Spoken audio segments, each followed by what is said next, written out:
Hello guys, अस्सलाम वालेकुम। कैसे हैं आप सब? आई होप आप सब बहुत अच्छे होंगे। और रात के 2 बजे मैं खा रही थी chocolate with brownie with hot chocolate, sorry. तो हम ये मेरा आर्टिफिशियल नेल्स है, ओरिजिनल नेल्स नहीं है। ओरिजिनल नेल्स मेरे इतने बड़े हैं ही नहीं, बहुत छोटे छोटे हैं, क्योंकि मैं नमाज़ पढ़ती हूँ। और नमाज़ पढ़ने के लिए अगर हम नेल पेंट लगाते हैं या फिर आर्टिफिशियल नेल्स लगाते सॉरी बड़े नेल्स रखते तो हमारी नमाज़ नहीं होगी। और मैं बना रही थी सेहरी का टाइम हो चुका है, तो मैंने स्लाइस करके ये सारी चीज़ें रख ली थी। और मैंने स्लाइस चीज़ पर ये सारे सैलड्स को, ऑनियन, कैप्सिकम और कोकम्बर को लगा दिया। और एक ब्रेड पे मैंने मायोनीज़ लगाई है और थोड़ा सा चिली फ्लेक स्प्रिंकल कर दिया। फिर हमने सेहरी कर ली, नमाज़ पढ़ ली फजर की, और फिर हम सो गए। फिर सुबह उठे तो मैंने अपनी क्लास पढ़ ली थी और मैं अपनी बहन को तैयार करा रही थी। उसकी आज फेयरवेल पार्टी है, so tell me how she is looking. वैसे तो मैंने उसका फेस नहीं दिखाया है, पर आप गेस करके बता सकते हैं। और फिर हम जा रहे थे उसको छोड़ने के लिए, फेयरवेल पार्टी के लिए, और चाबी मेरे हाथ में थी और मैं भूल गई देना। सो आप लोग एंजॉय करें फेयरवेल पार्टी। ओके।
फेयरवेल ख़त्म होने के बाद सब गए थे आफ्टर पार्टी के लिए और मेरी बहन आ गई थी घर पे। पर वहाँ पे कुछ फ्रेंड्स हैं मेरे जिनसे मैंने वीडियोस मांग ली थी और मेरी बहन के ऑब्वियसली मेरी बहन का एक क्लासमेट्स है तो उन लोगों ने वीडियोस दे दी थी, तो मैंने वो भी यहाँ पर डाल दिया है कि आफ्टर पार्टी में उन्होंने क्या क्या किया।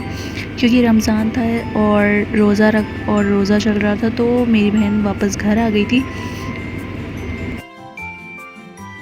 सो आप वो भी देखें।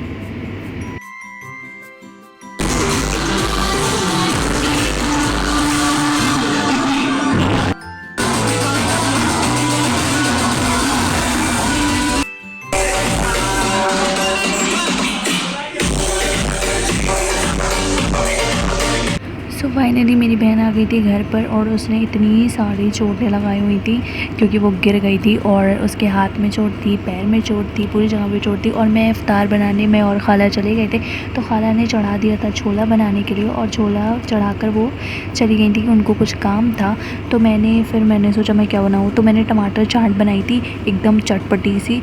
ये मैंने 6 टमाटर डाले हैं, आलू 4 ऐसे कर डाला था, 4 से 5 आलू डालिएगा और 6 टमाटर ऐसे चॉप्ड कर दिए थे। और यहाँ पर मैंने लिया ज़ीरा, हींग, हरी मिर्च और अदरक ऐसे चॉप करके।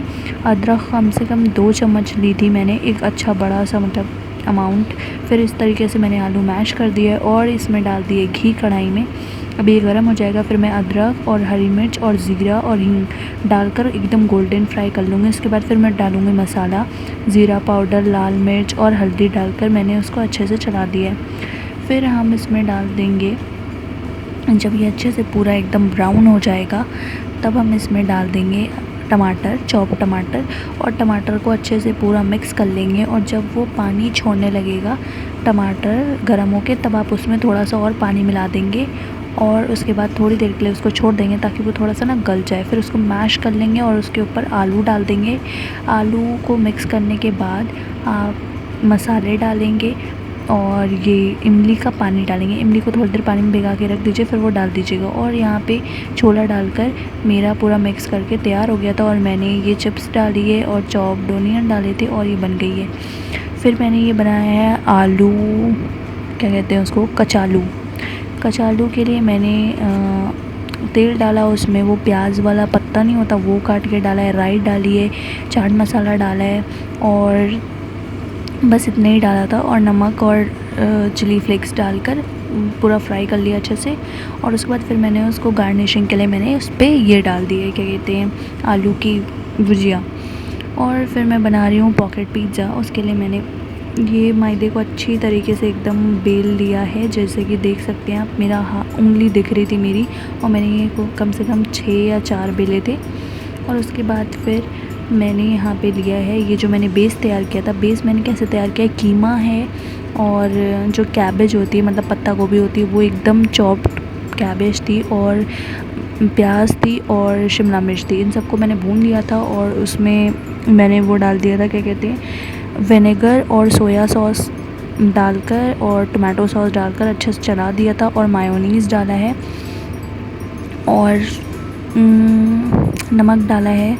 ये सब कर मैंने अच्छे से पका लिया। उसके बाद फिर इस तरीके से बंद करके हम अच्छे से पानी लगाकर पूरा अच्छे से बंद करेंगे, नहीं तो वो खुल जाएगा और फ्राई नहीं होगा, ठीक है। और आपका कीमा जो है, मतलब जो कीमा मैंने इसमें डाला हुआ है वो भी बाहर आने लगेगा और जो मैंने बेस डाला है उसमें से भी कुछ बाहर आ सकता है। तो ये फाइनली सब फ्राई हो गया था और सब इफ़्तार करने के लिए बैठ गए हैं। सो मैंने आज इफ़्तार तक की बनाई थी और क्योंकि मैंने आज अकेले इफ़्तार बनाई थी और मेरी इफ़्तार पूरी तैयार हो गई है। खैर, तो मैं मगरिब की नमाज़ पढ़ ली हूँ। और आप लोग बताइए आप लोग का रोज़ा आज का कैसा रहा।